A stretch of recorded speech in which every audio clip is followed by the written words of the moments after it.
The Alligator Rivers yellow chat is a subspecies of yellow chat that is listed as endangered.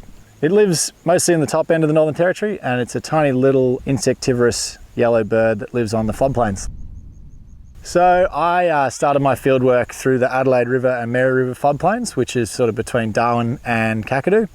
And then I moved into the Kakadu floodplains on the South Alligator and the East Alligator Rivers, and that's where I predominantly found the birds inside Kakadu National Park. So I've been working with the rangers at Kakadu National Park as well as through Parks and Wildlife NT, and I've also been working with the traditional owners in Kakadu National Park. Well, thanks to Victor Cooper for letting me on his country, and Sean Nudgy, and then also I'm working in the field with Harold Goodman and Roy Tipalora. I worked with Roy and Harold. They came out with me into the field and were a huge help getting me into some areas of floodplain which I don't think otherwise I could access. They taught me a lot about how they were using the country. Roy and Harold were also really useful just doing the practical fieldwork side of things, so helped me set up quadrats and keeping an eye out for yellow chats.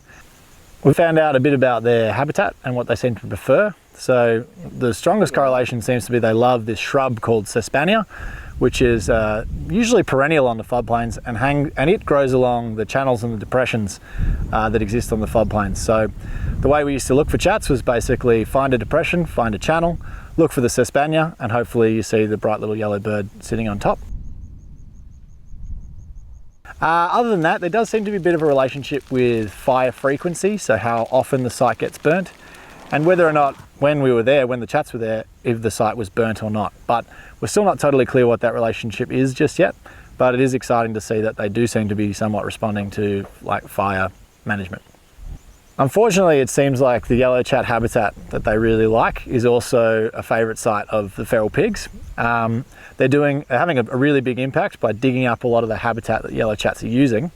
We're just not quite sure exactly what that relationship is just yet, because pretty much every site we found yellow chats, there was feral pig damage.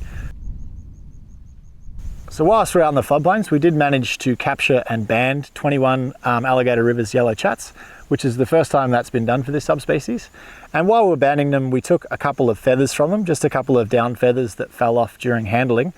And then we can bring them back to the lab and try and extract DNA from them. So it allows us to see how much genetic variation exists within the Alligator Rivers yellow chat population, which is a good indicator of how capable they'll be to deal with environmental change, such as global warming.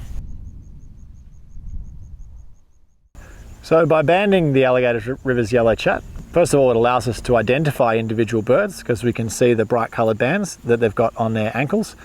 It also allows us to get a better idea of their population, and yeah, hopefully we can recite a couple of them, or even from 2017, and yeah, it'll give us a better idea of how many yellow chats there are on the floodplain.